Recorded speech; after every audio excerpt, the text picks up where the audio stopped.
ओम श्री सद्गुरु परमात्मने नमः। श्री योग वशिष्ठ महारामायण स्थिति प्रकरण 31वां सर्ग। श्री वशिष्ठ जी बोले, हे राम जी, तुम्हारे प्रबोध के निमित्त मैंने तुमको दाम ब्याल कट का न्याय कहा। उनकी नाई तुम मत होना। अविवेकी का निश्चय ऐसा है कि अनेक आपदा को प्राप्त करता है और अनंत दुख भोगता है। कहाँ संबर दैत्य की सेना के नाथ और देवताओं के नाश करता, और कहाँ तो जल के मच्छ हो जर्जरी भाव को प्राप्त हुए। कहाँ वह धैर्य और बल जिससे देवताओं को नाश करना और भागना और आप चलायमान न होना। और कहाँ क्रांत देश के राजा के किंकर धीवर होना। कहाँ वह निरहंकार चित्त, शांति, उदारता और धैर्य, और कहाँ वासना से मिथ्या अहंकार से संयुक्त होना। इतने दुख और आपदा केवल अहंकार से हुए। अहंकार से संसार रूपी विष की मंजरी शाखा प्रतिशाखा बढ़ती है। संसार रूपी वृक्ष का बीज अहंकार है। जब तक अहंकार है तब तक अनेक दुख और आपदा प्राप्त होती है। इससे तुम अहंकार को यत्न करके मार्जन करना।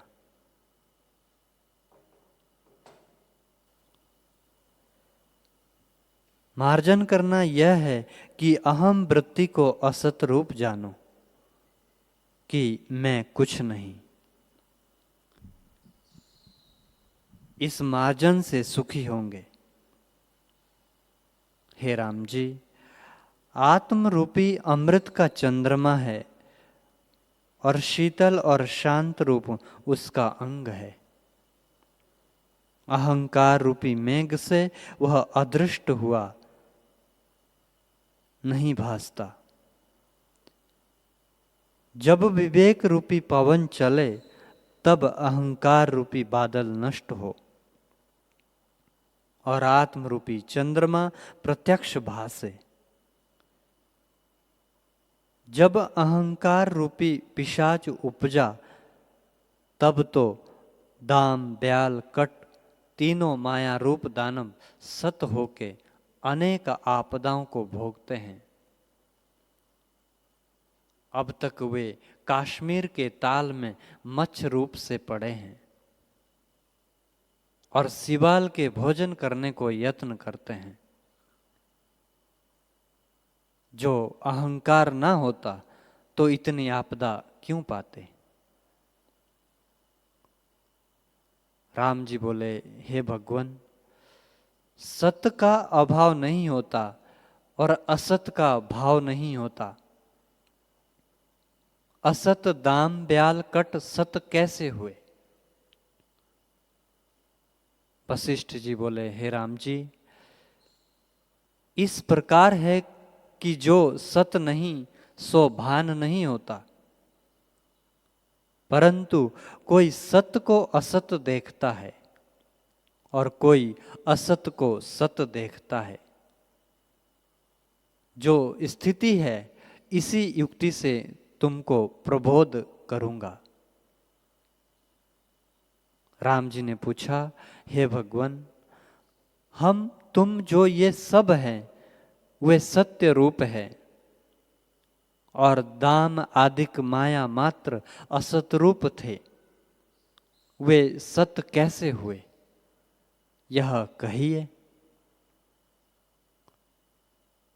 वशिष्ठ जी बोले, हे राम जी, जैसे दाम आदिक माया रूप मृग तृष्णा के जलवत असत से स्थित हुए थे, तैसे ही तुम, हम, देवता, दानव, संपूर्ण संसार असत माया मात्र सत होके भासता है, वास्तव में कुछ नहीं। जैसे स्वप्न में जो अपना मरना भासता है वह असत रूप है, तैसे ही हम, तुम आदि की यह जगत असत रूप है। जैसे स्वप्न में जो अपने मरे बांधव आन मिलते हैं और प्रत्यक्ष चर्चा करते भासते हैं, वे असत रूप होते हैं, तैसे यह जगत भी असत रूप है। हे राम जी, ये मेरे वचन मूढ़ों का विषय नहीं, उनको नहीं शोभते, क्योंकि उनके हृदय में संसार का सद्भाव दृढ़ हो गया है और अभ्यास बिना इस निश्चय का अभाव नहीं होता। जैसा निश्चय किसी के हृदय में दृढ़ हो रहा है, वह दृढ़ अभ्यास के यत्न बिना कदाचित दूर नहीं होता। जिसको यह निश्चय है कि जगत सत है, वह मूर्ख उन्मत्त है, और जिसके हृदय में जगत का सद्भाव नहीं होता वह ज्ञानवान है। उसे केवल ब्रह्म सत्ता का भाव होता है और अज्ञानी का सद्भाव नहीं होता।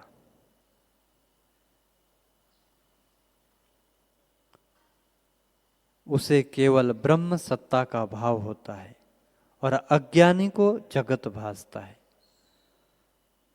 अज्ञानी के निश्चय को ज्ञानी नहीं जानता और ज्ञानी के निश्चय को अज्ञानी नहीं जानता। जैसे मद मत के निश्चय को नहीं अमत नहीं जानता और अमत के निश्चय को मत नहीं जानता, तैसे ही ज्ञानी और अज्ञानी का निश्चय इकट्ठा नहीं होता।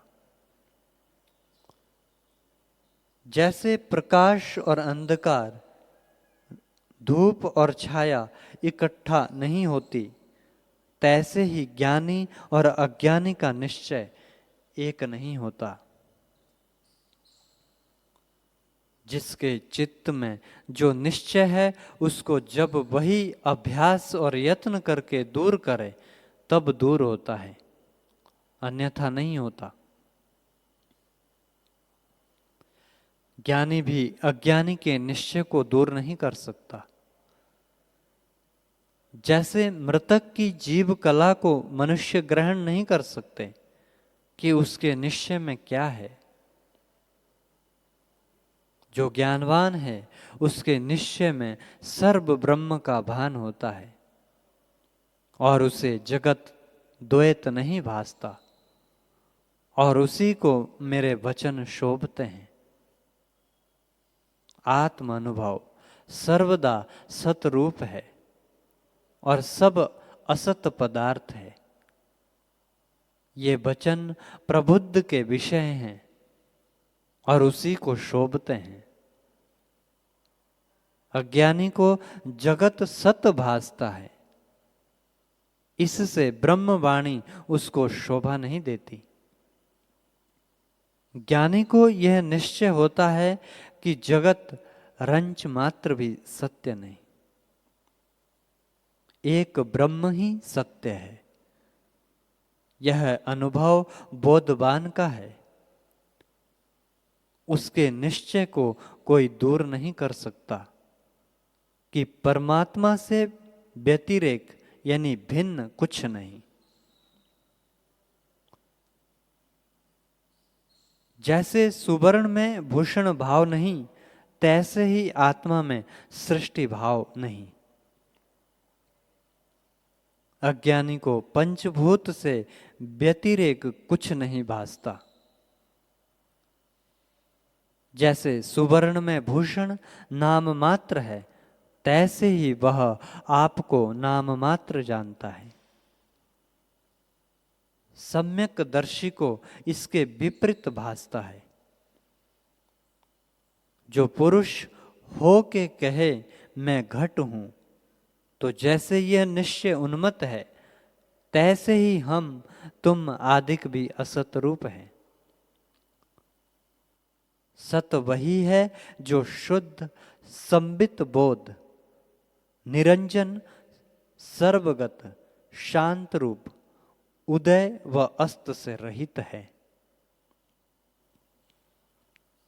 जैसे नेत्र दूषण वाले को आकाश में तरवरे भासते हैं, तैसे ही अज्ञानी को जगत सत रूप भासता है। आत्म सत्ता में जैसा जैसा किसी को निश्चय हो गया है, तैसा ही तत्काल हो भासता है। वास्तव में जैसे दाम आदिक थे, जैसे ही तुम हम आदिक जगत है और अनंत चेतन आकाश सर्वगत निराकार में स्फुरित है, वही देहाकार हो भासती है। जैसे संबित का किंचन दाम आदिक निश्चय से आकारवान हो भासे, तैसे ही हम तुम भी फुरने मात्र है और संवेदन के फूरने से ही स्थित हुए हैं। जैसे स्वप्न नगर और मृग तृष्णा की नदी भासती है, तैसे ही हम तुम आदिक जगत आत्मरूप भासते हैं। प्रबुद्ध को सब चिदाकाश ही भासता है और सब मृग तृष्णा और स्वप्न नगर वत भासता है। जो आत्मा की और जागे और जगत की ओर सोए हैं, वे मोक्ष रूप है, और जो आत्मा की ओर से सोए और जगत की ओर से जागे हैं, वे अज्ञानी बंद रूप है। पर वास्तव में ना कोई सोए हैं, ना जागे हैं, ना बंधे हैं, ना मोक्ष है। केवल चिदाकाश जगत रूप होके भासता है। निर्वाण सत्ता ही जगत लक्ष्मी होकर स्थित हुई है और जगत निर्वाण रूप है। दोनों एक वस्तु के पर्याय हैं। जैसे तरु और बिटप एक ही वस्तु के दो नाम हैं, तैसे ही ब्रह्म और जगत एक ही वस्तु के पर्याय हैं।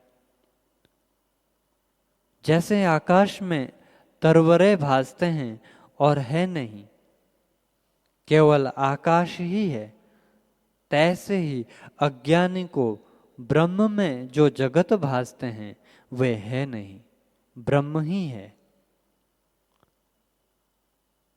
जैसे नेत्र में तिमिर रोग वाले को जो तरवरे भासते हैं, वे तरवरे नेत्र रोग से भिन्न नहीं,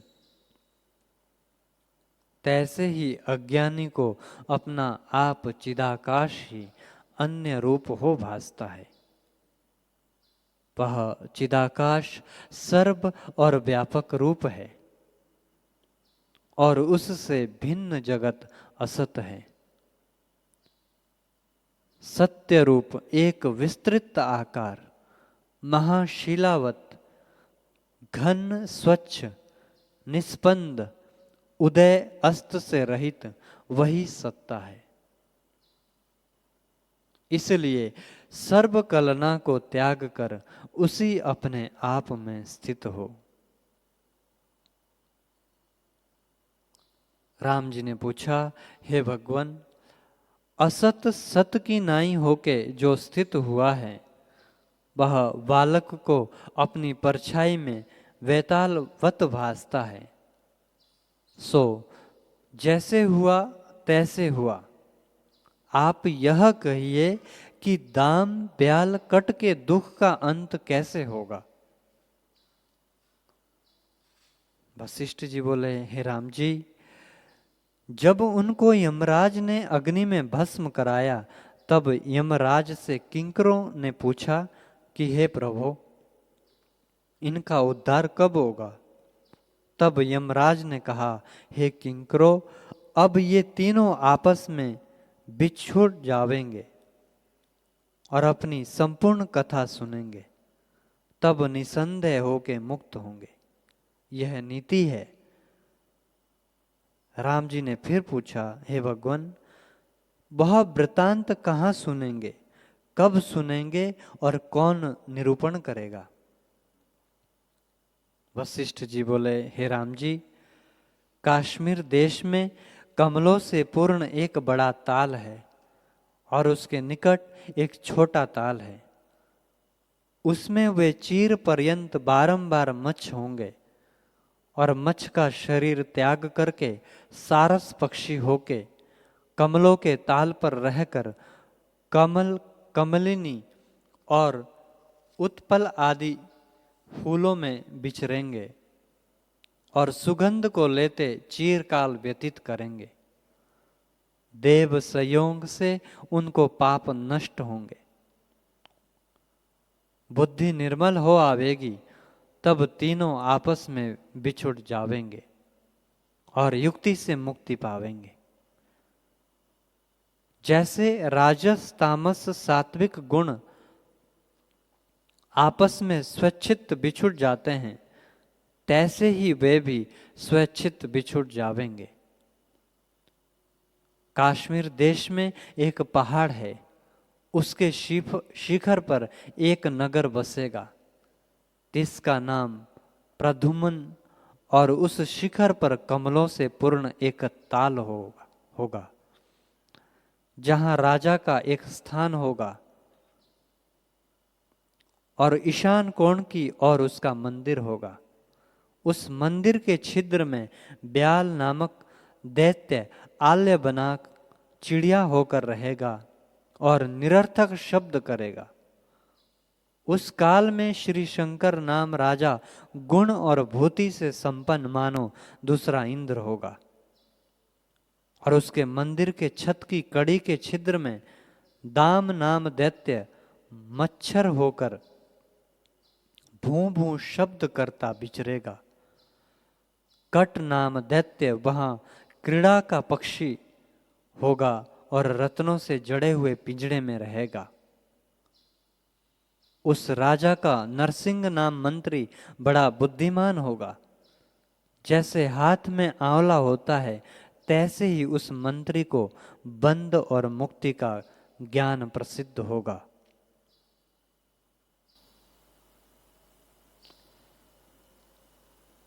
हरि ओम।